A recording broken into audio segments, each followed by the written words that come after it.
호반.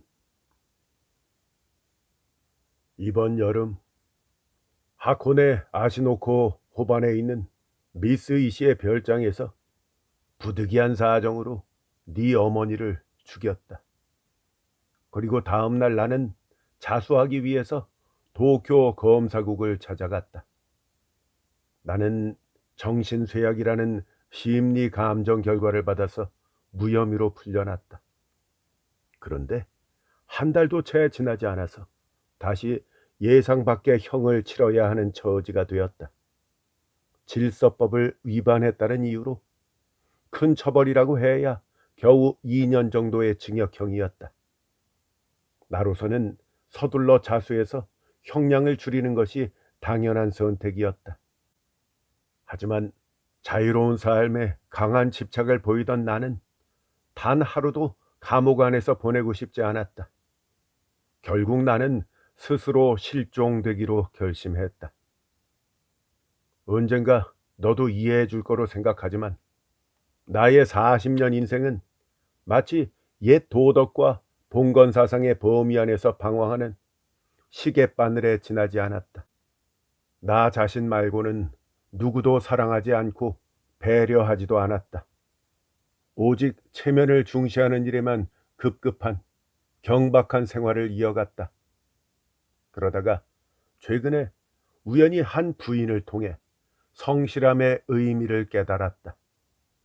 그리고 내 과거가 너무나도 허위에 차 있었음을 알았다. 나는 새로운 생활을 개척해 보려고 마음을 먹었지만 의지박약인 내가 현실 사회 안에 있는 한 도저히 진실한 나를 찾을 수 없다는 생각이 들었다. 그래서 모든 인연을 끊고 죽은 것이나 다름없는 주민등록 말소자가 되기로 했어. 방랑자처럼 마음 가는 대로 순수한 여생을 보내고 싶었지. 실종되었다거나 죽은 것이나 다름없다고 해도 나 같은 사람은 사실 간단하지 않은 존재다. 나중에 생각지도 못한 화를 불러서 너에게 피해가 가서는 안 되니까 적당한 시기에 사망을 인정받을 수 있도록 필요한 처리를 해두었다. 세상에서 꼭두각시나 다름없었던 나의 반생을 풍자하고 나를 비운의 나락으로 침몰시킨 한심한 기질에 보복하기 위해서는 이것이야말로 절호의 방법이라고 생각했다. 그뿐만 아니라 너는 7년이라는 실종 기간을 기다리지 않고 상속자가 될 수 있고 나는 빨리 사회로부터 망각된다는 점이 편리하기 때문이다. 나는 자필 증명서에 마스오 하루미치를 너의 후견인으로 지정을 하고 보좌인으로는 사촌 형님인 신지로를 위촉해 두었다. 두 사람 모두 청렴하고 친절한 사람들이니까 이분들이 돌봐준다면 차질 없이 성년까지 성장하리라 생각한다. 아직 2살도 채 되지 않은 어린 너를 버리고 이렇게 비정하고 못할 짓을 하지만 어쩔 수가 없다. 나와 내 정인이 새로운 생활을 시작하는데 아무도 개입시킬 수가 없는 거다. 단 버리기 위해서 너를 낳은 것은 아니야. 너는 네 어머니의 사랑과 희망으로 태어났다. 여러 사정은 모두 그 후에 생긴 일이다. 나는 자식에 대한 아버지의 예의상 이렇게 된 사정을 상세하게 기록해 둔다. 나는 1866년 1월 오쿠다이라 마사타카의 후계자로서 나가사카 마스야마 성내에서 태어났다. 폐번치연 후에는 도쿄시 이치가야의 저택으로 이주해서 엄격한 봉건적 예법 속에서 자랐다. 너희 할아버지는 1861년에 유럽 사절단으로 유럽을 방문했지. 그분은 영국 체제 중에 영국의 대귀족과 교제를 하면서 그들의 관습에 심취해 나를 영국식의 오만하고 고집 센 귀족으로 만들겠다는 야망을 품은 것 같다. 그래서 내가 7살이 된 봄부터 데니슨이라는 교사를 고용해서 영어와 서양 예법을 가르쳤다. 아버지는 내가 공부하는 것을 감시했는데 매일 밤 12시까지 나를 책상 앞에 끌어다 놓고 조금이라도 해이해지는 기색이 보이면 창칼로 위협하기도 했다. 따라서 나의 소년 시절은 죽지 않기 위해 안간힘을 쓰면서 지나갔어. 태생적으로 나는 고난을 헤쳐나가면서 분발하는 성격이 아니었다.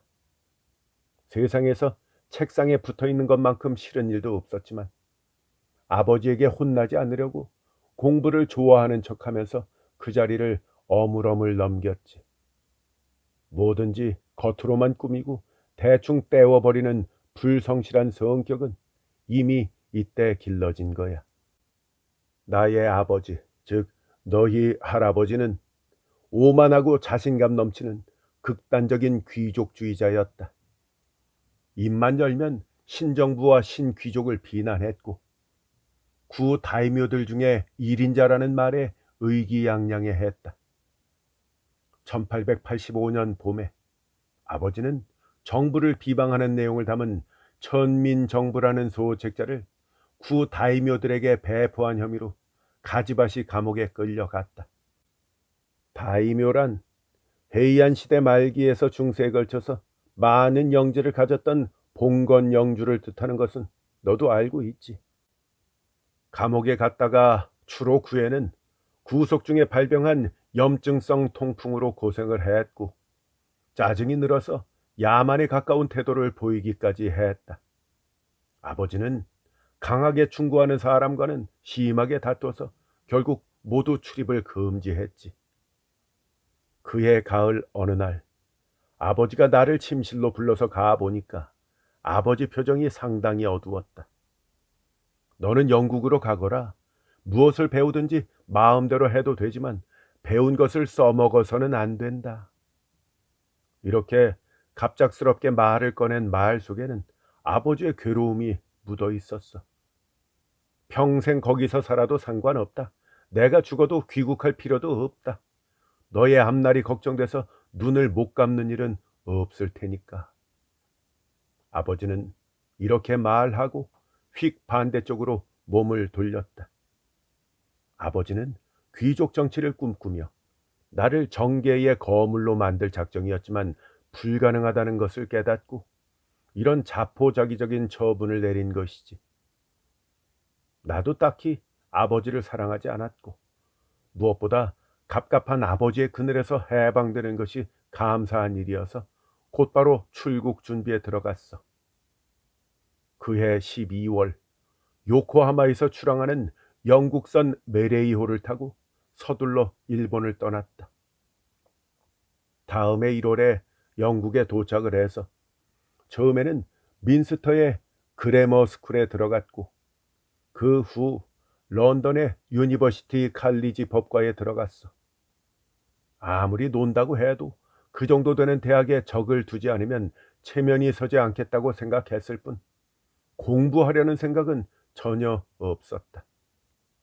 영국에는 시끄러운 아버지도 친척도 없으니 근면 성실함을 뽐낼 필요도 없어서 마음 편히 활개치며 질이 좋지 않은 귀족 자제들과 섞여 방탕한 생활을 했다. 언젠가 사진을 보게 되겠지만 나의 외모는 아버지를 닮아 많이 완고해 보인다. 수치 많은 눈썹 아래에는 의심 많은 눈이 어둡게 빛나고 매의 부리처럼 오만하게 꺾인 코와 냉정하게 꽉 담은 얇은 입술. 나는 이 사나워 보이는 인상과 음울한 태도가 상대방을 불편하고 불쾌하게 한다는 사실을 어려서부터 잘 알고 있었다. 사실 아버지나 어머니뿐 아니라 할머니도 노골적으로 나를 기피하며 싫어했고 냉담하게 대했다. 내가 기억하는 한 그분들은 단 한 번도 나한테 다정한 말을 걸어준 적이 없었어. 그래서 나는 평생 누군가에게 사랑받는 일이 없을 것이라고 단정했고 허탈한 마음에 우울해했다. 그래도 나는 누군가에게 사랑받고 싶다는 생각을 얼마나 했는지 모른다. 만일 그런 상대를 만난다면 그 사람을 위해서 언제든지 목숨을 버리겠다고 늘 마음속으로 맹세했다. 그때가 12, 3살 때의 일이었어. 그 후 몇 번인가 누군가를 사랑한 적이 있었지만 자신감을 잃고 위축된 나는 사랑을 확인하기도 전에 상처받을 때의 허탈함을 생각하고 먼저 상대를 차갑게 대하며 도망쳐버리곤 했어. 외국에 간 후에는 더욱 우울하고 의심이 깊어져서 거침없이 난폭한 행동을 일삼아서 사람들은 나를 무서워하거나 싫어했어. 이런 나를 추종하고 이익을 취하려는 놈들은 있어도 마음을 여는 진정한 친구는 없었다. 넘치는 재산과 지위를 갖고도 다 타버린 재처럼 공허한 생활을 보냈지. 알고 보면 나의 방탕함은 분명 겁이 많은 탓이었다. 순결한 사랑을 찾다가 실망할까 두려웠다. 돈으로 산 여자라면 처음부터 기대도 없으니까 속도라도 화도 나지 않을 테고 그 편이 나에게는 안심이 되었던 거야. 채워지지 않는 마음을 그렇게 숨기려고 했던 것 같다. 나는 남들보다 훨씬 강하게 사랑을 갈망했고 방탕함도 훨씬 심해서 유흥에 탐닉하는 모습에는 나 자신도 눈을 가리고 싶을 정도였어. 기대하지 않는다면서도 창부에게 진심을 찾으려 하면서 밤낮으로 미쳐 있었던 것임이 틀림없다. 그런 식으로 이룬 것도 없이 14년의 세월을 보내버렸다. 몇 년 전 아버지도 돌아가시고 영국 생활에도 질려서 그해 겨울에 프랑스 파리로 가서 파치라는 곳에서 체류했다. 그곳에서 산 지 얼마 지나지 않아 한 여자 때문에 프랑스 육군 장교와 결투를 하게 되었다. 그 자리에 나밖에 없었다면 빌며 애원이라도 해서 상황을 모면했겠지만 운 나쁘게도 때마침 건너편 테이블에 공사관에 스즈키라는 서기관이 있었어. 별 수 없이 이제 죽었다고 생각하면서도 타고난 허세로 당당하게 결투를 승낙해버렸지.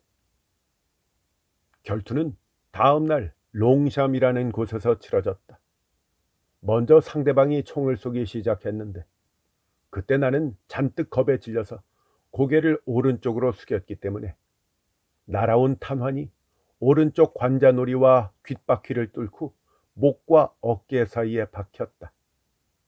머리만 돌리지 않았다면 귀밑머리를 스친 정도에 그쳤을 텐데 비겁함 때문에 오히려 크게 당한 셈이지. 그 자리에서 병원으로 실려가서 바로 지혈처치를 받았기에 겨우 목숨은 건졌다. 하지만 내 얼굴은 흉터로 흉측해졌다. 반짝반짝 매끄럽게 빛나는 검붉은 흉터가 오른쪽 눈꼬리부터 관자놀이 일대 튀어나왔다. 그 위에 67가닥의 털이 듬성듬성 나아 있었다. 찢어진 부분을 봉합한 오른쪽 눈은 무서울 정도로 치켜 올라갔다. 오른쪽 귓바퀴 대부분이 날아가 버리고 그 자리에 말린 조개가 매달린 것 같은 흉터만 남았다. 허영심이 강한 나는 흉측한 얼굴을 조금이라도 고쳐보려고 밤낮으로 용모를 정돈하는 것에만 부심하였다. 그만큼 얼굴의 흉터는 나에게 견디기 어려운 고통을 안겨주었지. 반년 사이에 도대체 거울을 몇 장이나 깨부쉈는지 모른다. 아니나 다를까 사람들은 추악한 내 얼굴을 무서워했다. 여기저기서 나를 비웃는 것이 느껴졌지. 어떻게든 슬픔을 딛고 외로움을 달래면서 버텨보았지만 마지막 자존심마저 무너지자 연애는 꿈도 꾸지 못했다. 아예 나에게 다정하게 대해줄 사람이 나타날 거라는 기대조차 하지 않았다. 얼굴을 드러내기 싫어서 매일 집에 틀어박혀 있었던 거야. 그러다 보니까 상태는 더욱 나빠져서 환각에 시달리고 대낮에도 헛것을 볼 정도로 정신이 불안정했다. 그래서 일단 귀국하기로 하고 11월 말에 마르세유에서 배에 올랐다. 항해 중에 한때는 회복되는 듯 했지만 인도양의 더위에 지쳐서 망상과 극심한 불안, 흥분 증상을 나타내는 선망 상태에 빠졌다. 그래서 요코하마에 입항하자마자 손발이 묶인 채 미치광이 취급을 받으며 정신병원으로 이송되었지. 그리고 상처를 입을 당시 초기 처치에 문제가 있었던 탓에 대학병원으로 옮겨져 재절개 수술을 받았다. 당시 사회 일반의 풍조는 자유주의의 경향을 띠었는데 그 기세는 되돌릴 수 없을 정도였어. 나는 사회 풍조에 반항해서 귀족의 권위를 알려야 되겠다고 생각했다. 그래서 보복적으로 입원 중에 화족 번병론 초안 이런 글을 써서 시사신보에 투고를 했는데 예상외로 호평을 불러일으켰다. 결투했던 일까지 과장돼서 선전이 되었고 내 총상이 일본의 명예를 위해 싸우다 얻은 용감한 훈장으로 되어버렸다. 근데 사실은 어떤가? 얼굴에 난 상처는 남의 여자를 건드리다가 실패한 기념품이고 기발한 글은 솔지베리 경의 논문을 그대로 차용한 것일 뿐이다. 나는 우쭐해져서 영국인의 논설을 표절해 여러 차례 신문에 발표를 했는데 모두 엄청난 반응을 불러일으켰다. 겁쟁이에다가 무식 그 자체인 나는 괴팍한 불굴의 귀족 논객으로 나날이 명성을 높여갔다. 수술 후에 편두통은 크게 회복되었지만 매년 늦봄에서 초여름경이 되면 꼭 재발하곤 했다. 1892년 초여름 신경질환에 좋다는 얘기를 듣고 요양을 하러 하코네의 소코쿠라 온천을 방문했다. 마침 6월 하순이었는데 창문에 기대서 바라보니 깊은 골짜기에서는 울창한 실록의 푸른 빛이 손에 묻어나올 것만 같았다. 앞쪽 절벽에서는 몇 줄기의 작은 폭포가 떨어지고 그 아래에서 요란한 물소리가 울렸다. 나는 머릿속이 시원해지는 것을 느끼며 눈앞의 풍경에 반해서 멍하니 바라보고 있는데 어느 소녀가 절벽 좁은 곳에 걸린 나무 다리를 건너왔어. 노란 바탕에 갈색 줄무늬가 있는 옷 위에 코트를 걸치고 머리에는 커다란 장미무늬 장식을 꽂고 있었어. 온천장에서 입기에는 좀 답답해 보였지만 품이 있는 옷차림이어서 관심을 두고 바라보았지. 그러다가 문득 고개를 든 소녀가 나와 시선이 마주치자 볼을 붉히더군. 이내 그녀는 허리를 숙여 가볍게 인사를 하는 둥 마는 둥 하더니 숙소의 중정으로 들어갔다. 나이는 대략 18에서 19살 정도. 새하얀 얼굴에 복숭아꽃 같은 빛을 띠었고 눈썹은 조금 짙은 편에 눈썹 사이가 좁아서 상당히 영리해 보였어. 인매는 야무져 보였고 높은 코의 양쪽에 있는 짙은 속눈썹의 큰 눈에서는 검은 눈동자가 초롱초롱 빛났다. 작가 다메나가가 그리는 백침이 넘치는 미인상이 아니라 세련되면서도 우아한 아름다움 속에는 미묘한 위엄이 깃들여 있었다. 교양 넘치는 유럽의 숙녀에 비해서도 손색이 없었지. 첫눈에 반한다는 말이 있다. 내가 그 소녀를 본 순간의 감정이 바로 그런 경우라고 생각한다. 아니, 반했다는 말로는 부족하다. 솔직히 말하면 그 순간부터 홀린 듯하다. 보기 드문 그 소녀의 미모 때문이기도 했지만 두려워하거나 피하려는 기색도 없이 나에게 친절하게 인사를 하는 것을 보고 표현할 수 없을 만큼 희열에 사로잡혔다. 메마른 내 마음에 미세한 희망이 싹텄기 때문에 이래저래 더욱 잊을 수 없었다. 그 후로 소녀의 모습이 눈에서 떠나질 않았어. 그녀의 모습은 꿈을 꿀 때조차도 잊히지 않았고 한 번 더 보고 싶다는 열망을 멈출 수 없었다. 10대도 아닌 나이에 부끄럽지만 하루 종일 창가에 기대어 서서 다리 쪽만 바라보았다. 나흘 정도 지났는데 소녀의 모습은 여전히 보이지 않았다. 우울했던 나는 눈을 즐겁게 해주던 계곡 아래의 경치에도 아무 느낌이 없었고 눈앞에 솟은 절벽도 머리를 짓누르는 것만 같아서 견딜 수가 없었다. 잠깐 산책이나 하려고 혼자서 숙소를 나서서 고아쿠다니아에서 로쿠도 지고쿠 쪽으로 빠져서 아시노코 호수 쪽으로 올라갔다. 날씨는 구름 하나 없이 청명하고 푸른빛 호수는 고풍스러운 거울처럼 맑게 펼쳐져 호수 표면에 하코네 미쿠니의 푸른 산등성이가 이어진 모습이 투영되었다. 오랜만에 운동을 하고 나니까 몸과 마음이 맑아지는 것 같았어. 호반의 돌에 걸터 앉아서 우키시마 쪽을 바라보고 있는데 보트 한 척이 다가왔다. 열심히 노를 젓고 있는 사람은 하얀색 원피스를 입고 있었어. 길게 내린 머리를 다몽색 리본으로 묶었는데 바람에 리본이 휘날렸다. 그 여인은 바로 그 소녀였다. 눈으로 보면서도 믿기지 않아서 멍하니 바라보고 있는 사이에 보트는 점점 이쪽을 향해 왔다. 너무 떨려서 도망칠까 했는데 소녀는 내가 있는 쪽을 보고 예의 바르게 인사를 건넸다. 그러고는 서둘러 뱃머리를 돌려서 보트를 물가에 세웠지. 소녀는 흔들림 없는 눈빛으로 내 얼굴을 바라보며 사랑스럽게 고개를 살짝 숙이며 안 타실래요? 하고 싹싹하게 물었다. 그 몸짓이 얼마나 청초한 느낌으로 가득 찼는지, 얼마나 아름다운 서정이 넘쳐났는지 도저히 표현할 수 없었다.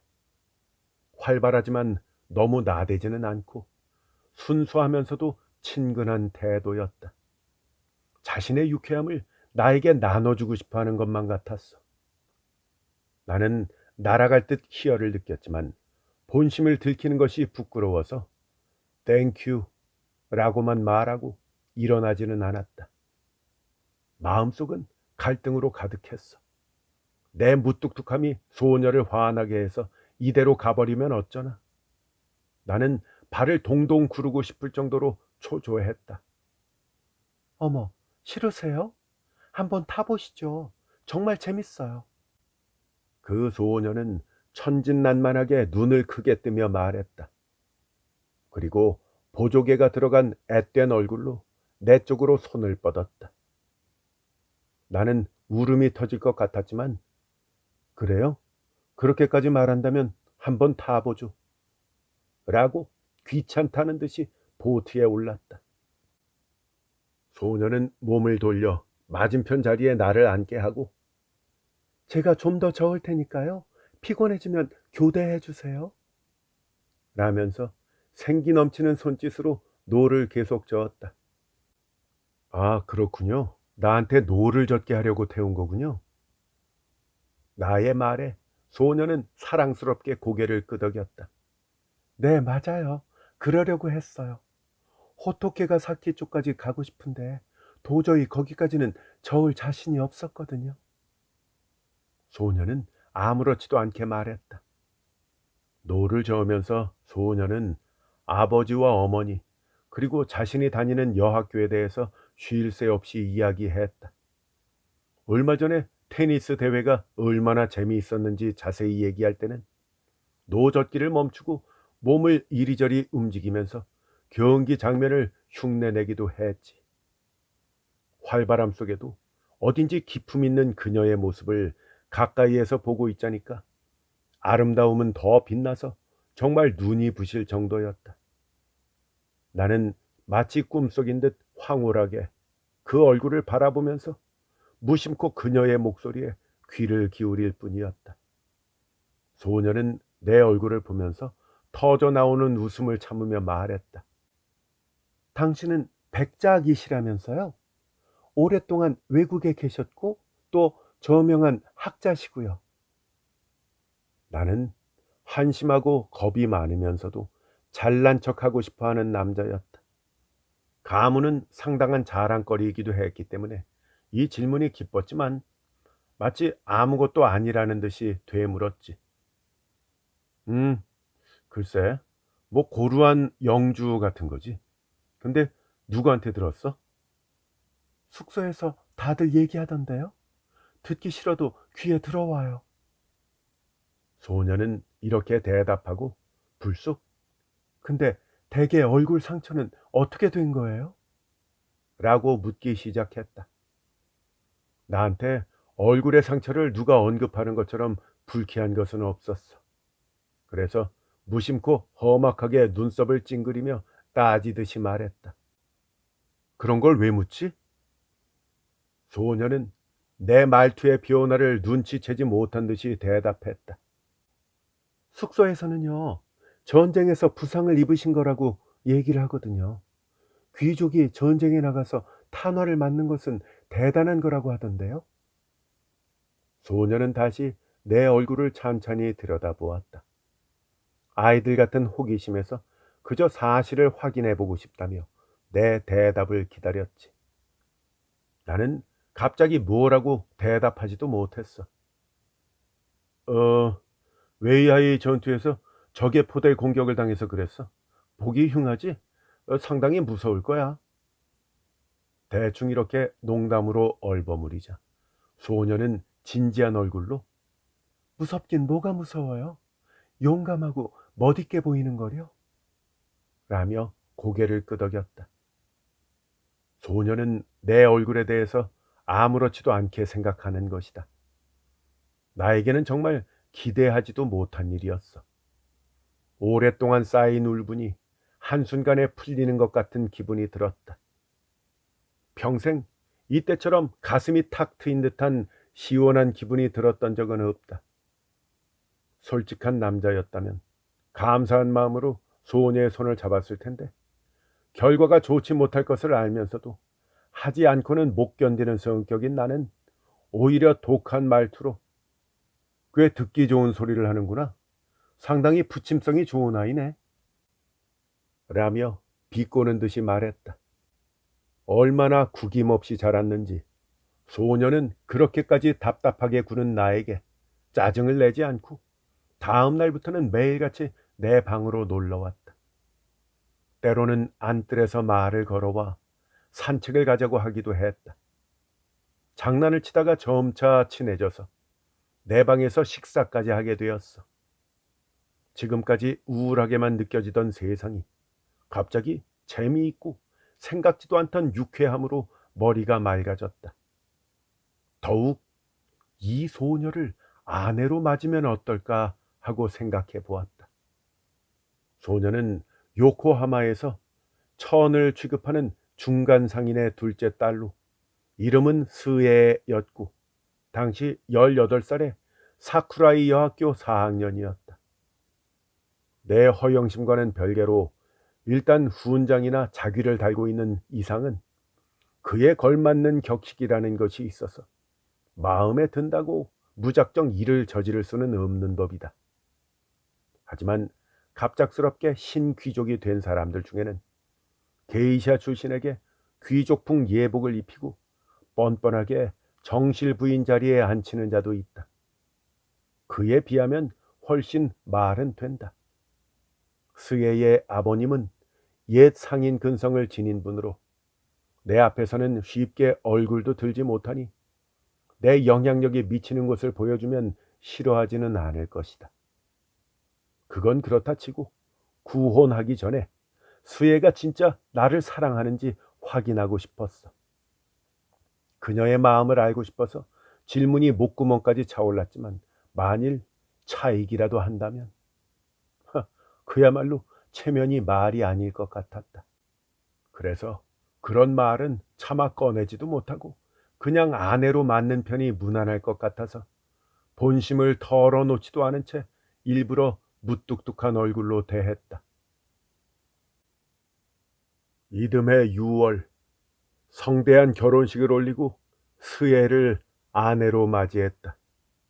바로 너희 어머니다. 결혼 기념으로 처음 스에를 만난 하코네 미쓰이시 호반에 별장을 신축하고 소상정이라는 이름을 붙였어. 처음에는 사랑의 자가 2개 달린 애정이라고 부르려고 현판까지 팠는데 사람들이 비웃을 것 같아서 그만두기로 했다.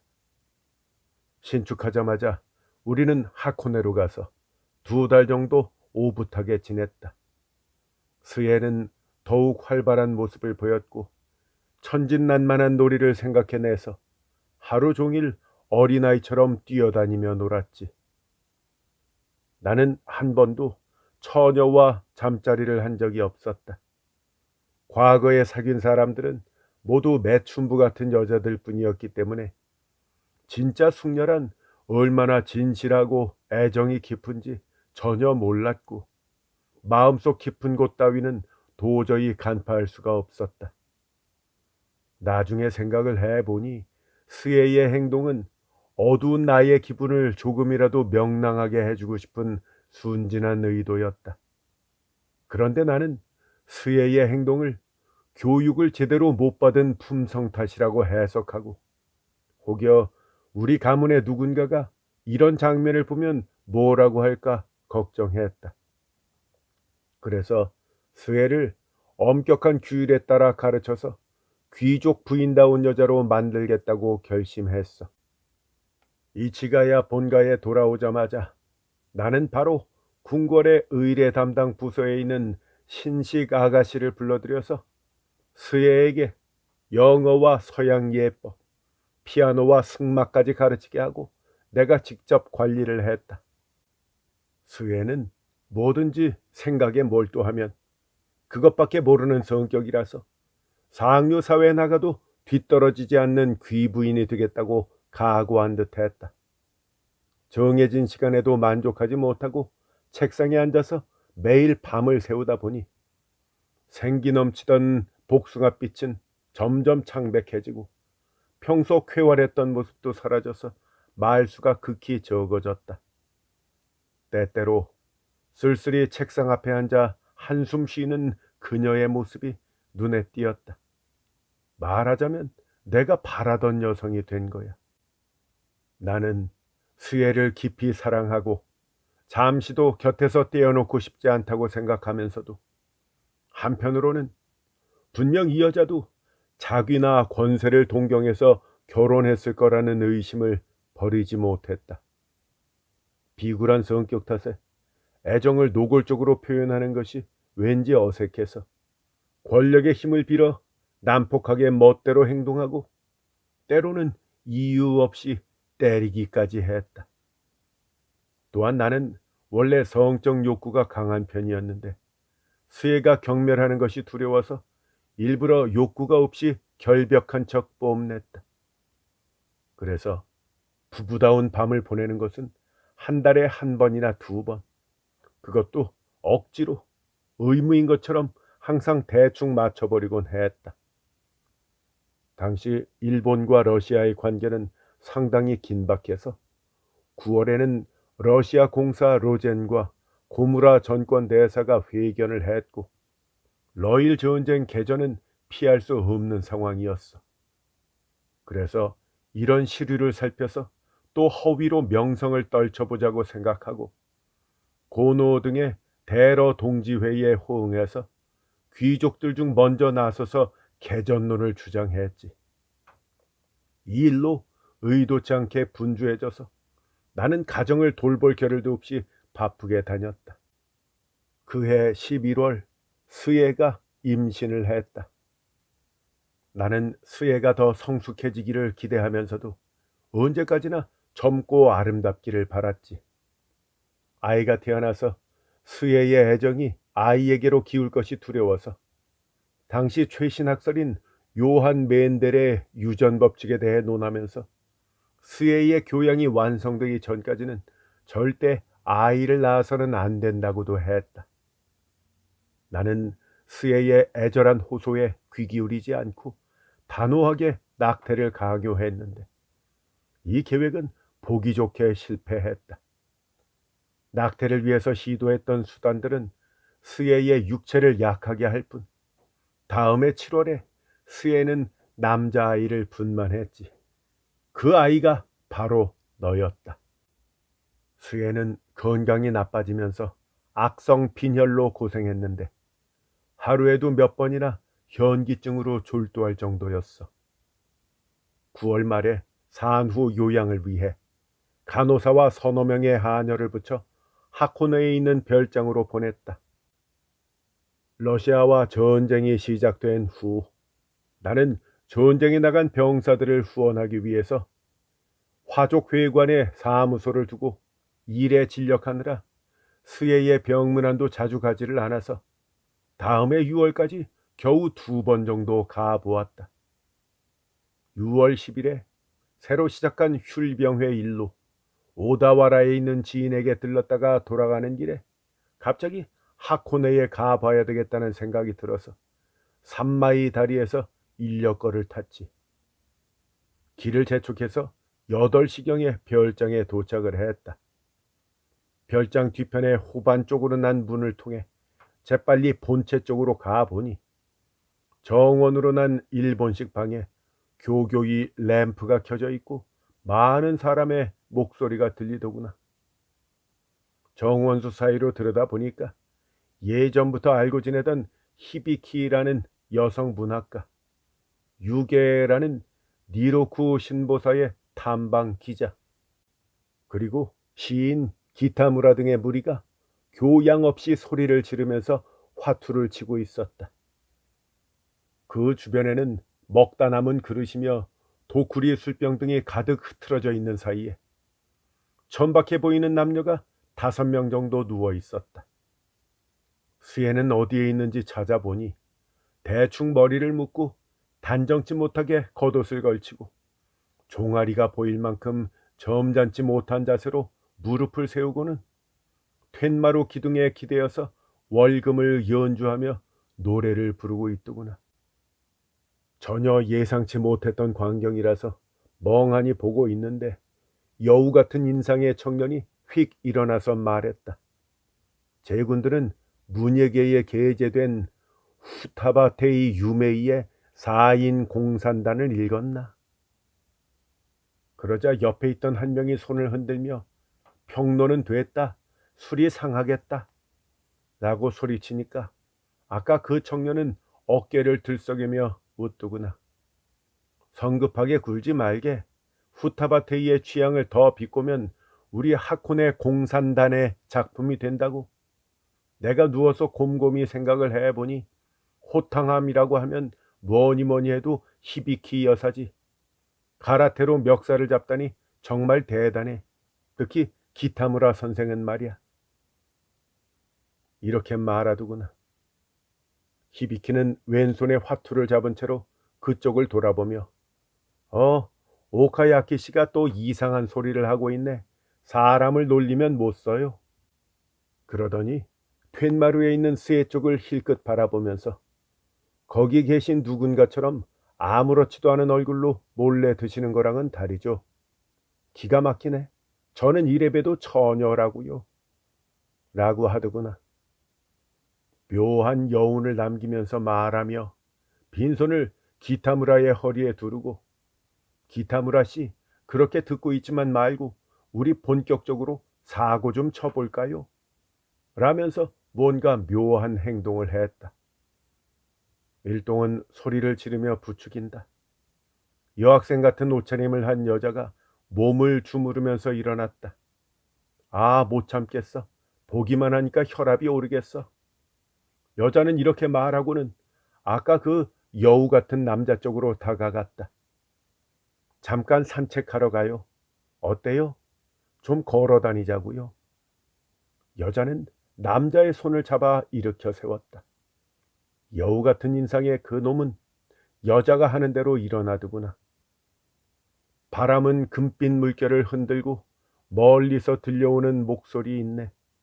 뱃사공아, 어떻게 참겠는가? 오늘 밤 기분을. 이봐, 바깥에 나가면 무서운 일이 생기는데 괜찮겠어? 여우 같은 남자는 이렇게 말하며 정원으로 내려가서 손을 잡고 이쪽으로 다가왔다. 놀라서 호반 쪽으로 물러나자 그 여우 청년은 여학생의 옷 속으로 손을 넣어 어깨를 안고 뒤엉키듯이 뒤쪽 숲속으로 들어갔다. 나는 수국이 피어있는 덤불 속에 웅크린 채 숨을 죽였다. 생각하면 할수록 불순한 행동이라서 뛰어들어 혼내줄까도 생각했지만 잡배들에게 노기를 보이는 것도 교양 없는 짓이니까 다들 가고 난 후에 얘기하기로 생각을 바꿨다. 그때까지 우키가시마에 사는 다카기라는 변호사 집에서 시간을 때우려고 했지만 다카기는 마침 사이노가와라의 친구 집에 바둑을 두러 외출 중이라고 해서 어쩔 수 없이 호반의 금파루라는 요정에서 맛없는 술을 마시면서 시간을 보냈다. 11시 정도 돼서 그 인간들도 해산했으리라 생각을 하고 마당에서 바로 안채로 가보니 해산은커녕 다들 모여 노래하며 떠들어서 아까보다 더 시끄럽더구나. 이래서는 언제까지 기다려도 해결되지 않을 것 같아서 툇마루 쪽에서 안으로 들어갔어. 그러자 일동은 무척 당황해하면서 놀라서 자리에서 일어나지도 못하고 번개라도 맞은 듯이 그 자리에서 얼어붙었다. 조금 후 일하는 사람들도 집에서 달려나왔어. 내가 아무 말도 없이 혼자서 갑자기 찾아온 것을 자신들의 추태를 추궁하러 온 거라고 생각하는 듯 복도에 엎드린 채 얼굴도 들지 못했다. 둘러보니까 그 자리에 스예가 보이지 않아서 나로서는 언제까지 그런 곳에서 서 있을 수도 없었지. 장지문을 열고 스예가 있는 거실 쪽으로 가려는데 히비키가 내 겉옷을 잡았다. 어르신, 어디로 가세요? 그녀는 멍청한 소리를 하면서 무릎으로 기어오더구나. 부인께서는 몸이 안 좋다고 하시면서 아까 주무시러 가셨어요. 그 말에 나는 응 하고 대답하고 다시 가려는데 히비키는 앞쪽으로 돌아와서 어린아이가 길 가로막기 놀이를 하듯이 양손을 벌리며 막아섰다. 그저 상당히 몸이 안 좋으신 것 같아요. 말도 행동도 수상해서 이건 분명 안쪽에서 무슨 일이 있는 거구나라는 생각이 들어 히비키를 제치고 안으로 돌진했다. 뒤에서 히비키가 비명을 질렀다. 어떻게 잘못되더라도 이런 자들 앞에서 흐트러진 행동을 할 일은 없지만 아까부터 참았던 답답함과 분노가 미미한 술기운과 함께 올라와서 도저히 감정을 억제할 수가 없었다. 복도를 쾅쾅 거리면서 스예의 침실로 가서 문 손잡이에 손을 대보니까 안쪽으로 잠겨 있더구나. 가만히 둘 수가 없어서 복도에 있던 목재 화분 받침으로 문의 거울 부분을 깨부수기 시작했다. 그때 누군가 뒤에서 나를 잡고 문에서 떼어 놓으려고 했다. 그 사람이 화분 받침으로 머리를 맞아 깨지지 않은 것이 다행이었다. 너무 흥분해서 문을 부수고 방으로 들어가니 6폭짜리 병풍을 두른 안쪽에 밝게 스탠디형 램프가 켜 있고 이불 위에는 베개가 2개, 머리맡에는 도쿠리 술병과 작은 그릇 등이 놓여 있었다. 상대방은 창문에서 도망친 것 같았고 창가 다다미 위에 하얀 버선과 허리에 묶고 다니는 담뱃갑이 떨어져 있었다. 발을 들어 병풍을 차니 그 안에 인형처럼 하얗게 질린 스예가 체념한 듯이 앉아 있었다. 속옷에 가슴 부분이 비쳐 보였는데 그 둥근 윤곽을 램프 불빛이 비춰서 그림자를 만들어냈다. 내 마음속에서 일어난 감정은 열등감이나 질투 혹은 황홀이 뒤섞인 듯한 것이었다고 말할 수 있을 것이다. 그러나 그것도 한순간의 일로 가슴에는 야만스러운 격정이 찾아와 성큼성큼 수혜에게 다가가서 어깨를 힘껏 걷어찼다. 수혜는 아파하면서 파랗게 질려 쓰러졌다. 허벅지와 종아리도 다 드러난 앞자락을 여미려고도 하지 않은 채 마치 죽은 것처럼 눈을 감고 있었다. 그러고 나서 어떤 소동을 일으켰는지는 하나도 기억나지 않는다. 여러 사람이 나의 어깨와 팔을 잡고 억지로 방 바깥으로 끌고 간 것만은 희미하게 기억에 남아있다. 정신을 차리고 보니까 나는 아무도 없는 마루에 혼자 누워서 식은땀을 흘리며 떨고 있었다. 새벽 1시가 가까운 시각, 호수를 스치는 밤바람 외에는 아무 소리 없이 밤이 깊었다. 수혜는 어떻게 되었을까 하고 사람을 부르려고 손뼉을 쳤지만 아무도 오지 않았다. 일하는 사람들이 있는 아래채로 가보니 간호사와 도우미들이 무서워하면서 죽은 듯 움츠리고 있었다. 아내가 어떻게 되었는지 물어보니 모른다고만 하고 말이 통통하지 않았다. 어떻게든 결말을 지어야 했기 때문에 저택안을 찾아보았지만 수혜는 아무데도 없었어. 혹시 네 옆에 있나 하고 아기방이라고 부르는 별채를 들여다보았지만 거기에도 없었다. 어쩔 수 없이 방으로 돌아와서 팔짱을 끼고 생각해 보았어. 내 마음속에 있는 감정은 분노도 비애도 질투도 아니었다. 그저 어떻게 체면을 지킬 수 있을까 하는 생각뿐이었지.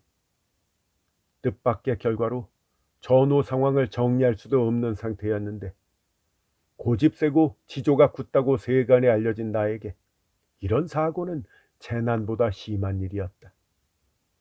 모여있던 일동 중에는 호기심이 왕성한 유괴 등도 있었으니 내일 석간에는 부정적인 기사가 대대적으로 실릴 터였어.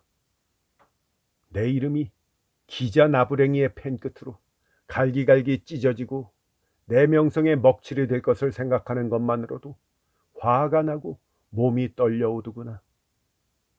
미숙한 애송이라고 저급한 야유와 조롱을 받으면서 조용히 숨어 있을 수는 없으니 이에 대항하기 위해서 간통으로 고소를 하게 될 텐데 그것도 그다지 칭찬받을 일은 아니지. 사람들이 지켜보는 재판정에서 네, 이 남자가 내 아내와 간통한 게 틀림없습니다 라고 진술하는 것이 더 수치스러웠다.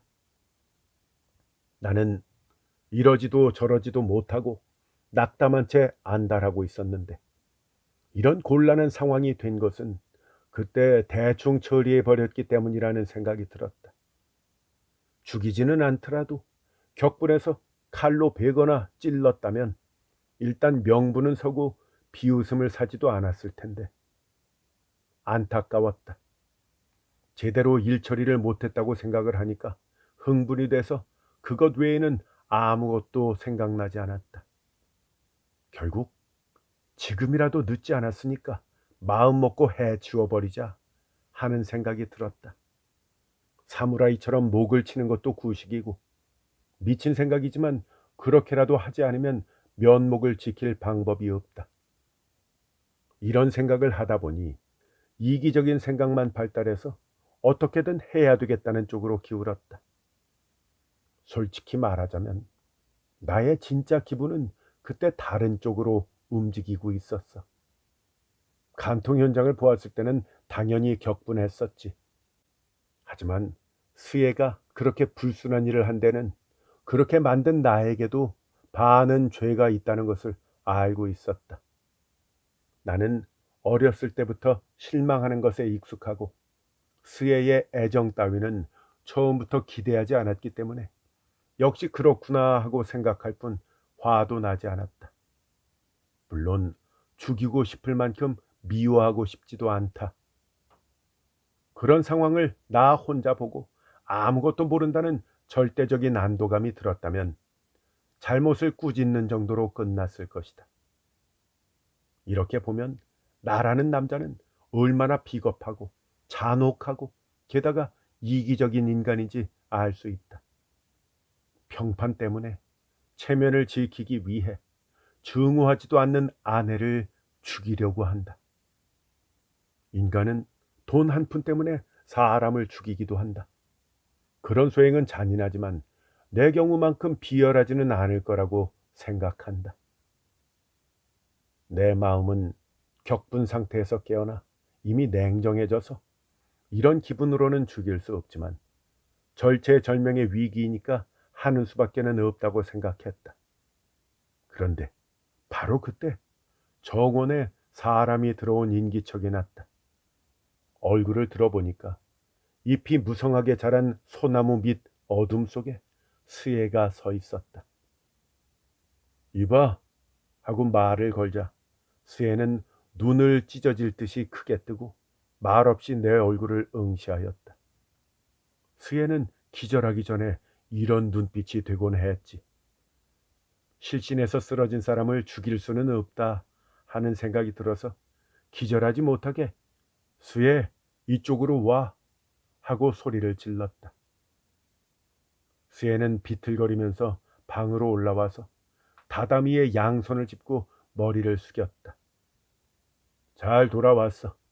돌아왔다면 돌아온 만큼 각오는 하고 왔겠지. 이렇게 말하자 스예는 네가 자고 있던 아기 방 쪽을 힐끔 쳐다보고는 얼굴을 숙이고 살짝 끄덕였다. 얼마 시간이 지나서 우키가시마의 다카기 집에 도착했을 때 하얗게 날이 밝아오더구나. 새벽 이슬에 무릎까지 온통 젖어서 다리가 저리는 것 같았어. 현관 초인종을 눌렀지만 아무도 나오지 않는다. 정원에서 툇마루 쪽으로 돌아가 남학신 신은 발로 힘껏 덧문을 두드렸다. 누구요? 짜증 섞인 목소리가 들리고 덧문이 열리더니 다카기의 얼굴이 보였다. 내 모습이 너무 심해 보였는지 방 안으로 들어가려고 했다. 내가 마루로 올라가 양반다리를 하자 다카기는 굳은 얼굴로 내 눈치를 보았다. 스예가 괘씸한 짓을 해서 죽였네. 내가 불쑥 말을 꺼내자 다카기는 깜짝 놀랐다. 그는 숨을 삼키며 턱 주위를 부들거리다가 눈을 둥글게 뜨고 괘씸하다뇨? 도대체 무슨 일인데요? 라고 멍청한 소리를 했다. 내가 미래의 현장을 잡고 죽여버렸네. 상대는요? 그걸 내가 어떻게 알아? 이제부터 도쿄 검사국에 자수를 하러 갈 거니까 내 변호를 맡아서 무죄 판결을 받아주게. 다카기는 무릎에 손을 얹고 고개를 숙이고 생각하더니 잠시 후 너무 곤혹스러운 얼굴로 저는 도저히 못할 것 같습니다. 라고 하더구나. 다카기는 옛 사무라이 집안 출신인데 미국 필라델피아 대학을 졸업하고 아직 어리지만 실력이 좋아서 법정에서 재판관과 승부를 겨뤄도 지지 않을 만한 제목인데 우유부단한 성격이라 중요한 대목에서 뒷걸음을 치다가 실패만 했지. 늘 안타깝게 생각해 왔기 때문에 화가 나서 뭘 그렇게 결단을 못 내려? 자네가 못할 게 뭐가 있어?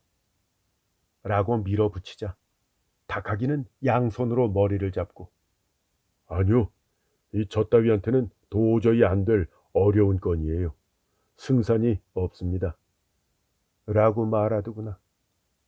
그러니까 그걸 상담하자는 거잖아. 아니면 못 맡을 만한 사정이라도 있는 건가?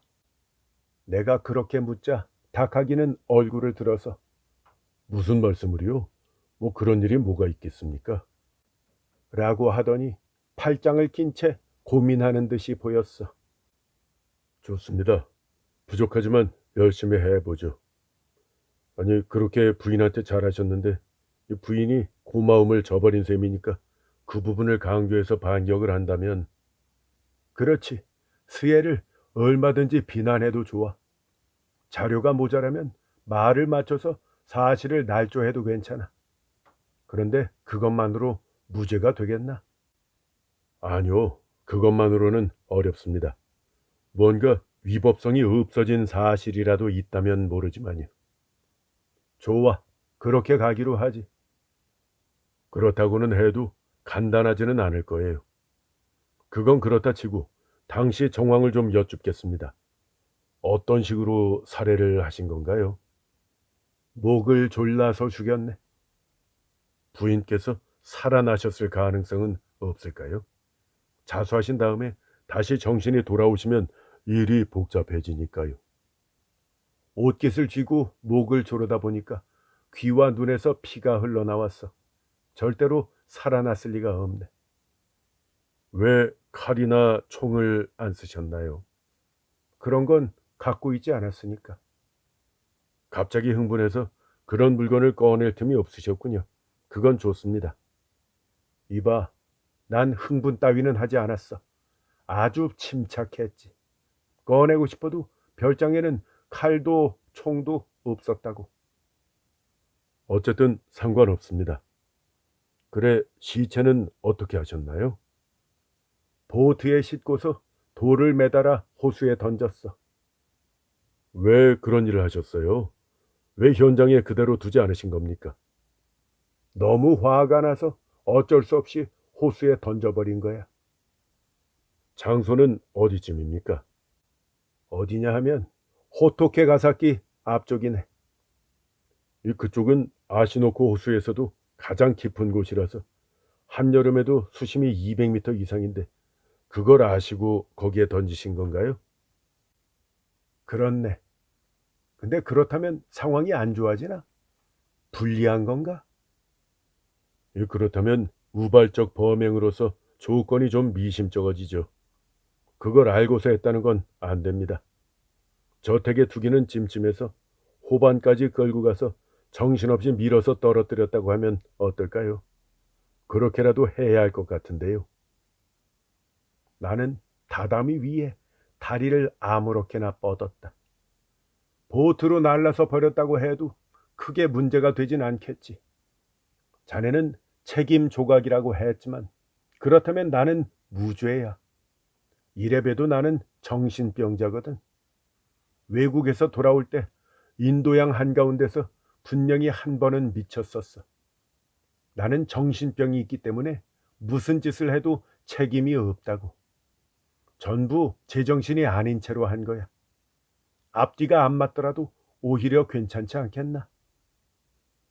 내가 말하자 닭하기는 아래쪽을 내려보며 쓴웃음을 짓더군.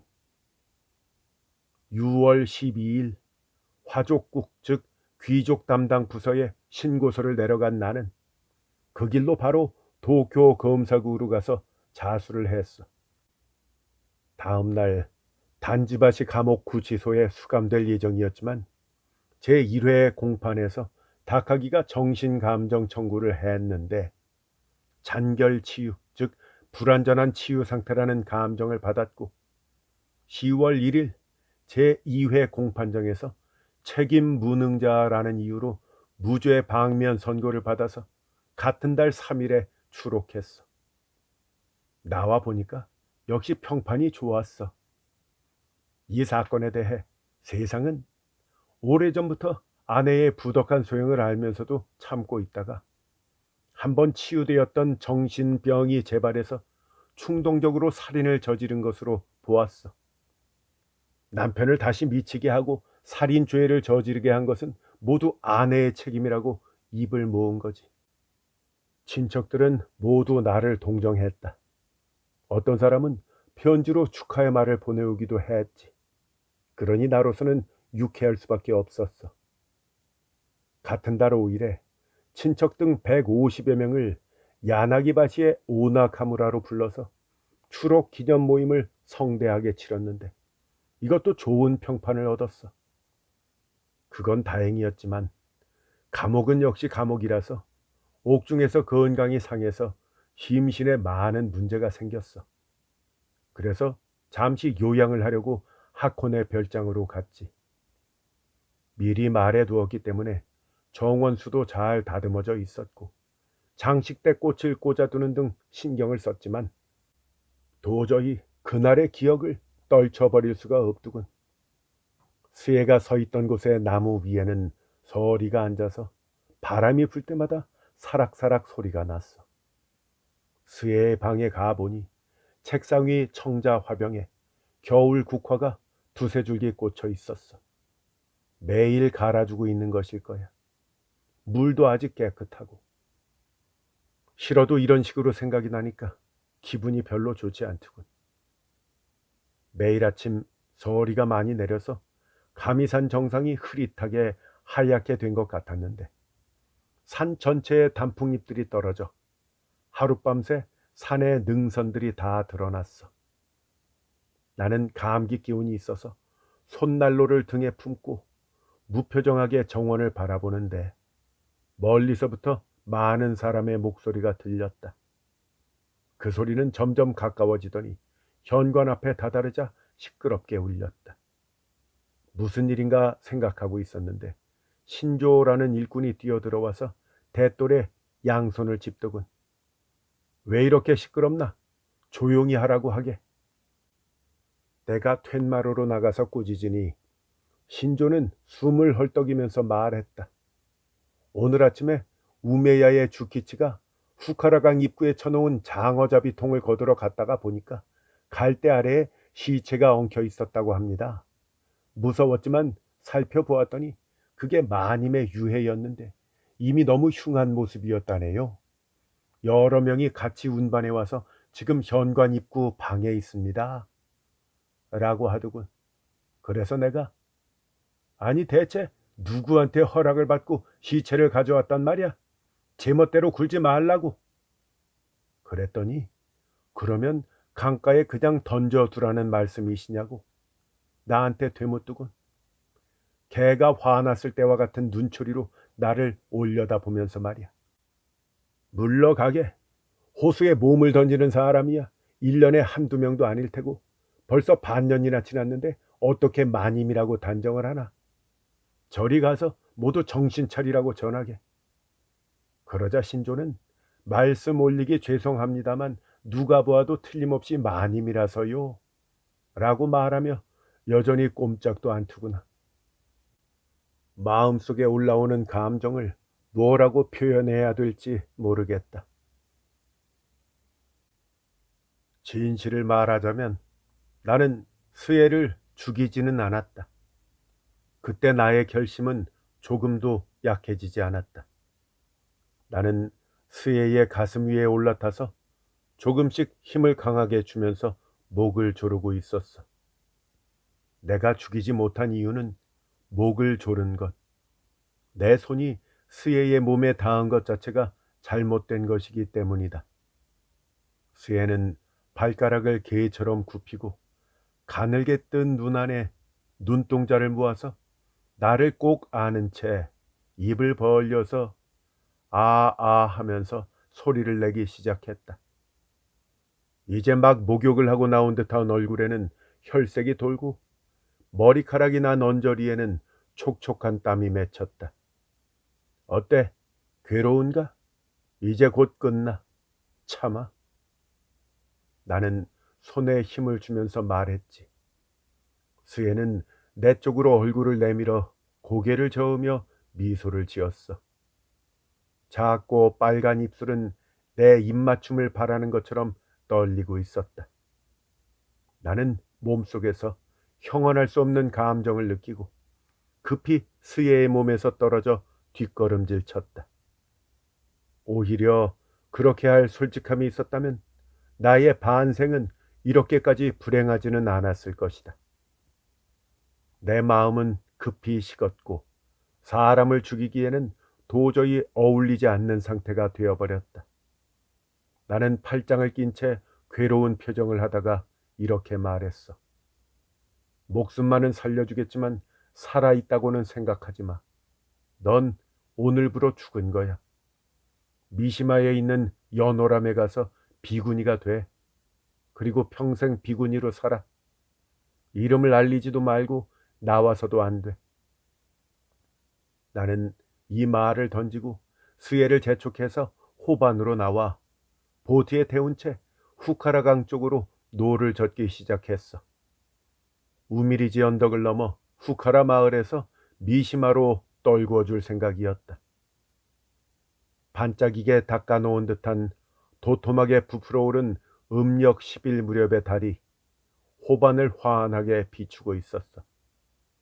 바람이 불어서 갈대에서 소리가 울리고 긴 풀잎들을 흔든다. 사방이 고요하고 들리는 것은 노젓는 소리뿐. 수혜는 뱃머리에 앉아서 고개를 숙이고 한마디도 하지 않는다. 나도 말이 없었다. 할 말이 너무 많아서 오히려 아무 말도 할 수 없는 기분이었지. 한 40분 정도 노를 젓자 후카라강 입구에 도착했어. 나는 손을 내밀어 수혜를 보트에서 내려주고 지갑째 돈을 품에 넣어 주었다. 수혜는 인사를 하고서 바지런하게 옷자락을 걷어 올려 허리에 접어지르고는 풀숲 안으로 가늘게 나 있는 작은 길로 들어갔다. 보트를 저어 돌아가면서 돌아보니까 수혜는 조금 높은 곳에 서서 이쪽을 보고 있었어. 현관 옆방으로 가보니까 하얀 천으로 덮은 유해를 나무 문짝에 올려놓고 그 주위에 집안 일꾼들과 마을 사람들이 심각한 얼굴로 모여 있었다. 내 얼굴을 보고는 주재소의 수은사가 조심스러운 손길로 흰 천을 걷어 올렸어. 시체는 고래고기의 기름진 부분이나 알코올에 담긴 태아의 표본처럼 허옇고 탁한 색이었다. 귀 위에 겨우 남아있던 대여섯 가닥의 머리카락은 눈알이 빠져나온 자리에 들어가 있었고 귀에는 파릇파릇하게 수초가 나 있다. 옆구리의 살은 없어져서 늑골 안쪽에는 생선의 불에 같은 장기가 비쳤고 몸통에 감은 밧줄 끝이 꼬리처럼 엉덩이 밑에서 나와 있다. 누군가가 알렸는지 닭하기가 새파랗게 질린 얼굴로 달려왔는데 한번 보고는 기묘한 소리를 내고 울 것 같은 얼굴로 말했어. 아, 정말 불쌍하게 되셨네요. 라면서 합장을 하더군. 바보처럼 무서워서 손발이 떨려 안절부절 못했다. 그런데 순사는 무뚝뚝한 표정의 나를 보고는 비탄에 잠겼다고 착각이라도 했는지 주절주절 애도의 말을 전하더군. 오랫동안 물에 잠겨 계셔서 모습이 많이 달라지셨지만 아무리 그렇더라도 부인의 유해라고 생각됩니다. 이제 곧 검시관도 올 텐데 그 전에 선생님께서 살펴보고 확인을 좀 해 주셨으면 합니다. 무슨 그런 쓸데없는 소리를 합니까? 인정하고 말고가 어디 있어요? 부인 유해가 아니면 누구 시체라는 겁니까? 닭하기는 얼굴이 파래진 채 질칙하는 말투로 짓거리더군. 나는 닭하기에게 소리를 지르려고 했지만 할 말이 떠오르지 않았어. 어디서 빌어먹던 거지인지도 모를 이런 끔찍한 시체를 떠맡아야 한다면 아예 사실을 공표하는 편이 나을 것 같았다. 나는 속이 들여다보이는 닭하기의 비통한 표정을 곁눈질하면서 이보게 난 스에를 죽이지 않았어. 스에는 미시마에 있는 비구니 절에 있다고 라고 말하고 싶었다. 그렇게 말해버리면 분명히 속은 시원해질 거라고 생각했다. 하지만 쉽게 수습할 수는 없을 거야. 허위 진술을 해서 재판을 종결시켰다는 혐의로 감옥에 수감될 수도 있었어. 이것만은 법에 있어서 비웃을 만한 실수 중 하나인데 죽였다고 허위 진술을 해서 무죄가 된 내가 죽이지 않았다고 진실을 말하면 오히려 유죄가 되는 거야. 이 죄는 질서교란죄에 해당하는 것으로 대죄는 아니다. 2년 정도의 징역으로 끝나니까 그렇게까지 곤란할 것도 없고. 그렇더라도 사정을 말하게 되면 나의 비열하고 겁 많은 성격, 그리고 경박한 허영심이 온 세상에 적나라하게 알려질 것이다. 그것만은 도저히 참기 어려운 일이었기 때문에 그게 싫으면 살인범이 돼서 이게 바로 내가 죽인 시체라고 증언해야만 한다. 익사체의 입장에서는 곤란한 일이겠지만 내가 목을 조르고 내 손으로 호수에 던져 넣은 아내의 시체라고 결국 시인해버렸다. 순사를 비롯한 모든 사람은 상당히 만족스러워했다. 나는 집 안으로 들어가 불만스러운 얼굴로 앉아 있었는데 문득 마음속에서 돋아난 한 줄기의 의심이 가슴을 찌르는 것만 같았어. 그 보기 흉한 육체가 사실은 스예의 시신이 아닐까? 시체는 후카라강 쪽에서 올라왔다고 하는데 내 보트가 시야에서 사라지고 나서 스예가 그때 강에 몸을 던진 게 아닌가 하는 의심이다. 스예는 순종적이면서도 한편으로는 극도로 몰입하는 성격이라서 그 정도의 일도 저지를 수 있다. 내가 스예를 죽이지는 않았기 때문에 지금까지는 시체를 보아도 어떤 감정도 일어나지 않았지만 스예가 투신했을지도 모른다면 얘기는 달라진다. 나는 벌떡 일어나 문 옆방으로 가서 사람들 눈에 개의치 않고 흰 천을 걷어보았다. 시체는 현저하게 부패하였고 물고기들에게 뜯어먹히고 돌에 쓸려서 다시 쳐다보기 힘든 참담한 몰골을 하고 있었어. 하지만 원래 영양 염류가 부족한 한냉한 물속에 있었기 때문에 부분적으로는 완전한 형태가 남아 있었어. 목에서 어깨로 이어지는 살은 생전에 가녀리고 아름다운 신체였음을 나타내고 있었다. 가슴도 그대로였는데 아마도 풍만한 가슴이었던 듯 그 모습도 충분히 남아 있었다. 왠지 보면 볼수록 스예의 신체와 닮은 것 같은 기분이 들었어. 스예의 아래턱 가운데 이 송곳니 사이에 작은 충치가 있었던 것이 갑자기 기억나서 조심스럽게 얼굴을 가까이 가져가 들여다보니 낯익은 충치 구멍이 있었어. 나는 엉덩방아를 찌으며 쓰러졌다. 이것이 그렇게 아름답던 스예의 몸인가? 초롱초롱한 눈이 있던 곳에는 검게 텅 빈 구멍이 열려 있었고 작은 조개처럼 귀여운 귀가 달려있던 곳에는 수초가 파릇하게 나 있었다. 나를 안고 팔베개를 해주던 그 연약한 팔은 이제는 살이 떨어져 나가 물에 흩어진 한 줄기 흰 뼈에 지나지 않는다.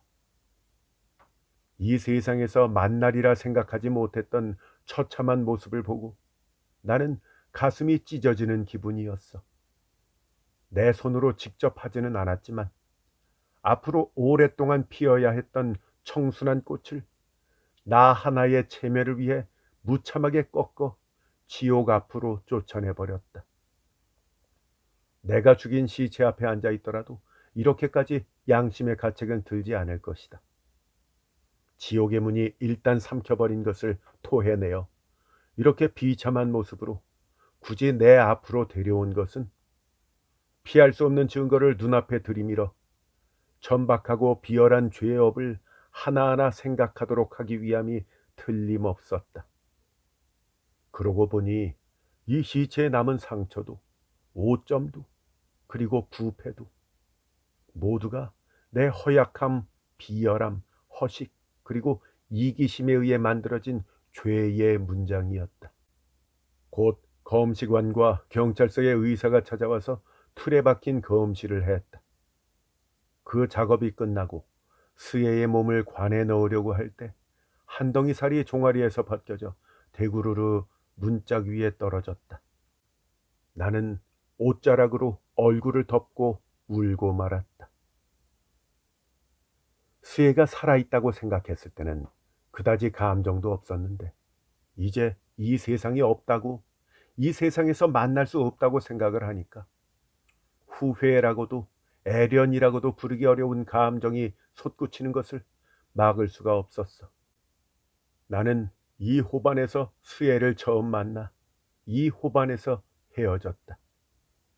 처음 만난 날 수혜가 보트에서 했던 얘기들과 몸짓, 결혼 후에 여러 천진난만한 장난들, 잊고 있던 작은 기억들이 되살아나 눈물을 자아냈다.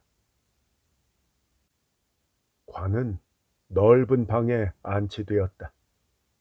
수혜가 오르간을 연주하며 혼자서 놀던 바로 그 방이다. 관 앞에는 수혜가 좋아하던 가을 장미와 하카타 인형을 장식했다. 생각해보면 사랑스럽고 순진한 아내였어. 수혜가 얼마나 상냥하고 진실하며 애정이 깊었는지 죽고 나니 잘 알 것 같았고, 그래서 더욱더 포기가 되지 않는다. 지금 생각해보면 수혜야말로 이 세상에서 진실하게 나를 사랑해준 단 한 명의 여자였다. 나도 수혜를 깊이 사랑했지만 미숙한 성격이 감정을 표출하는 것을 막아버렸던 것이다. 지금이라면 따위의 생각을 해보았자 소용없다. 수혜는 이미 죽었다. 나의 한심함을 알게 되었을 때 수혜는 이미 이 세상에 없는 것이다. 관 앞에 앉아 흘러가는 향의 연기를 보고 있으니 이 세상에서의 이별이 실감나면서 슬픔이 몰려왔다. 사람이 없는 곳으로 가서 실컷 울어야지 하고 정원에서 이어지는 뒷숲으로 들어갔어. 좁은 길 양쪽으로 삼나무, 졸참나무, 노송나무 등이 울창하게 우겨져서 햇빛을 가린다. 딱따구리의 울음소리가 수목에 울려서 깊은 산속에 있는 듯한 기분이 들었어.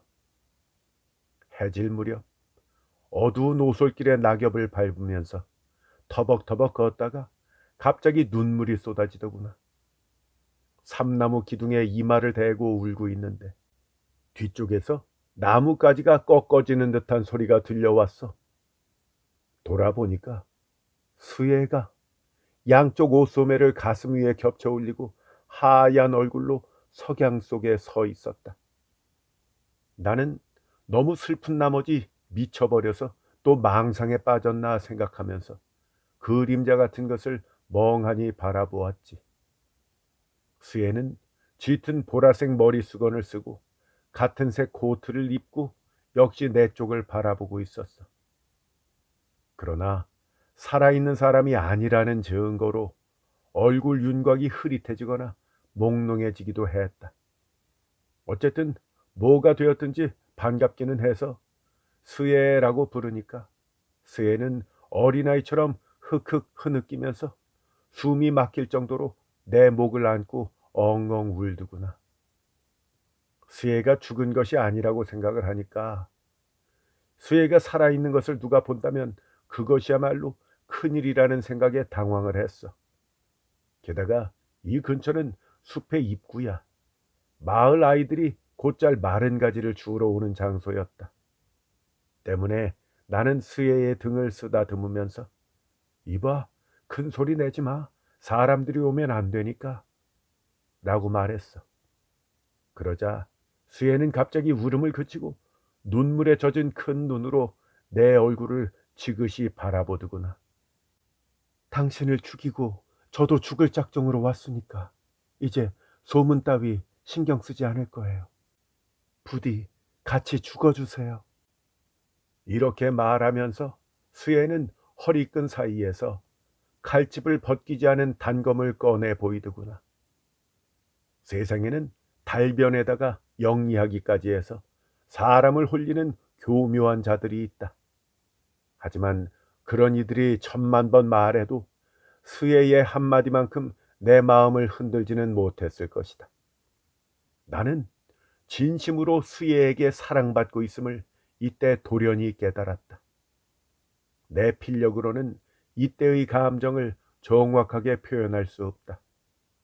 바이런이나 괴테 같은 시인이더라도 마찬가지로 불가능했을 거야.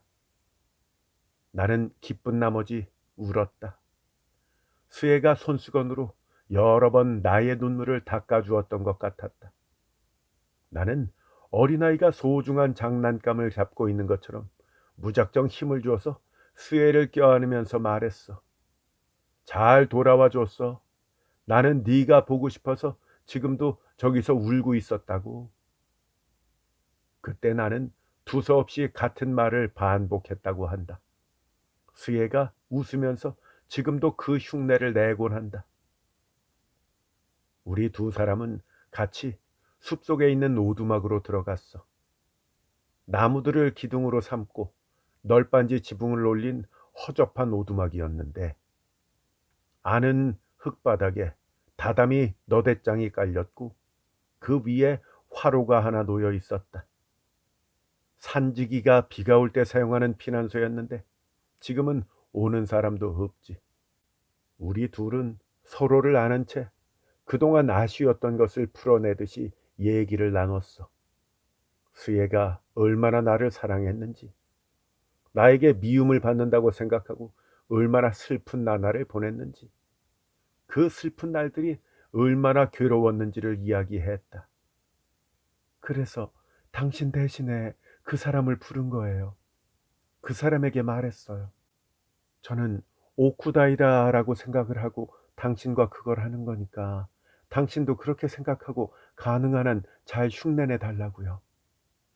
당신과 비슷하게 했을 때만 그걸 했어요. 안 된다고요? 저는 역시 정조를 더럽혔나요? 그녀는 악의 없이 내 얼굴을 올려보았다. 전 그렇게 생각하지 않아요. 왜냐하면 저는 당신하고만 함께 있었던 거니까요. 그래서 상대는 누구였던 거야? 내가 이렇게 묻자 수혜는 흥 하고 콧소리를 내면서 그것만은 죽어도 말하지 않으려 했지만 이제 말할게요. 사실은 닭하기였어요. 역시 그랬었군. 알고 계셨어요?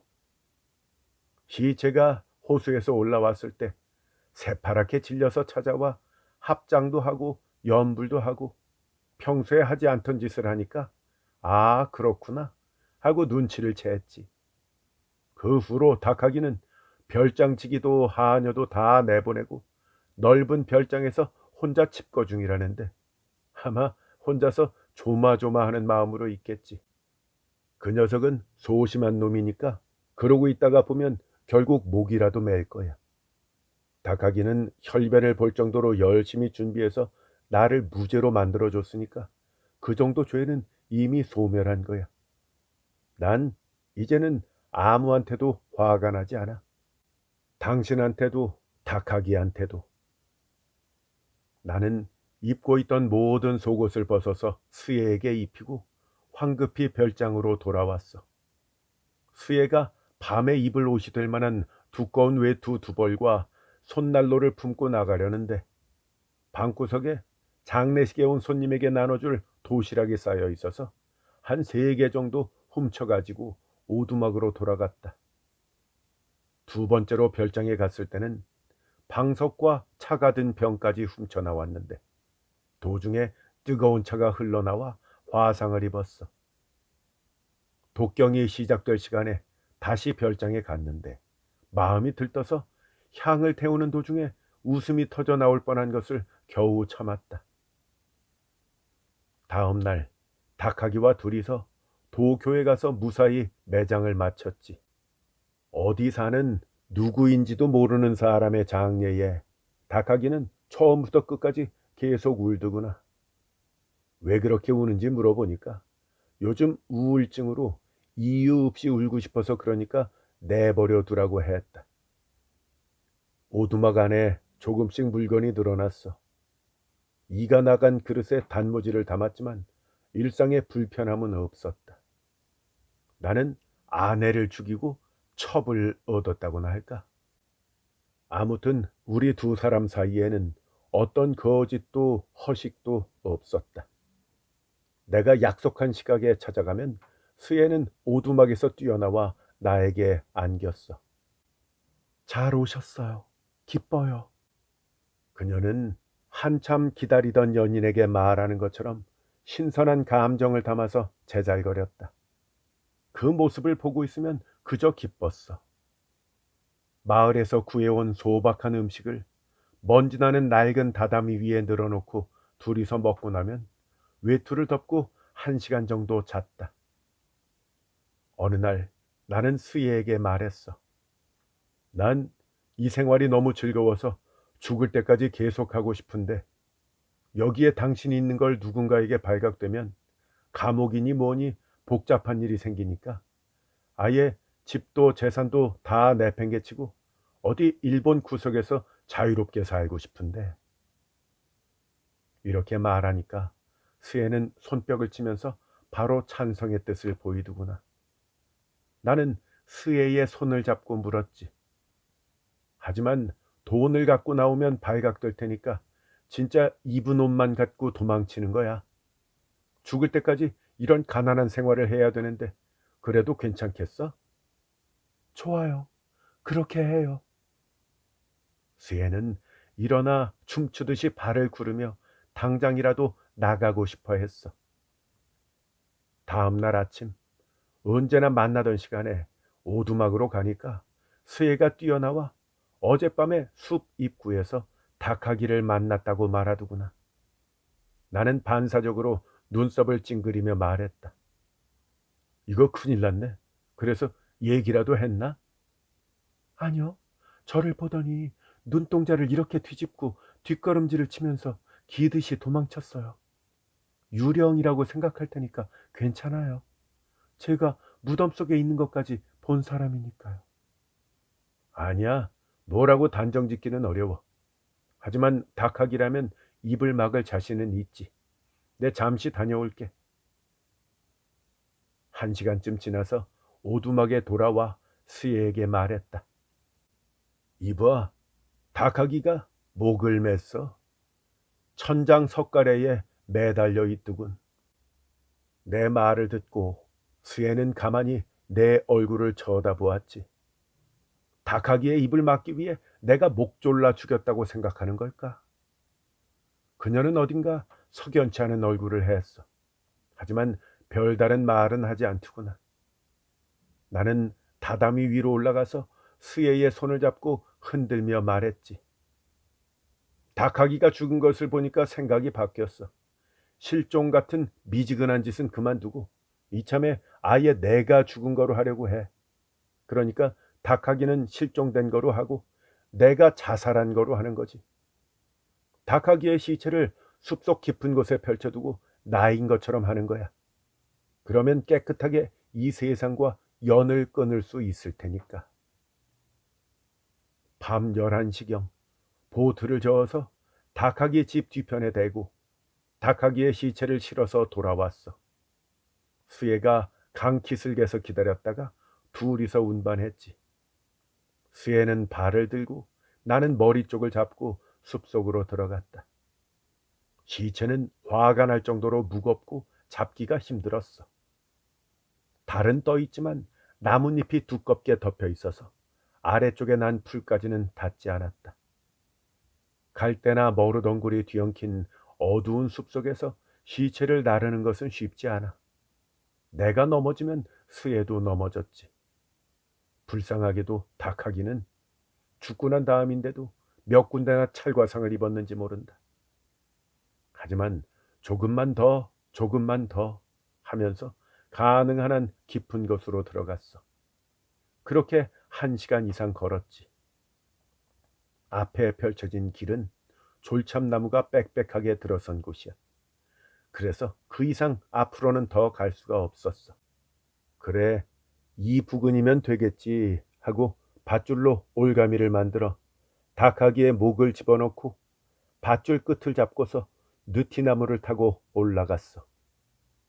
손쉽게 밧줄을 감아 잡아당기자 스에는 닭하기의 발을 잡고 낮은 목소리로 영차 영차 소리를 내며 밀어 올렸다. 아래에서 올려다 보니까 닭하기는 갑자기 흰머리가 늘어난 관자놀이가 은빛으로 빛났고 체념한 듯한 어딘가 심각한 얼굴로 매달려 있었어. 고생을 많이 했기 때문에 뭔가 훌륭한 예술 작품이라도 완성한 듯한 만족감을 느끼면서 나는 손을 품속에 넣고 잠시 멍하니 바라보고 있었다.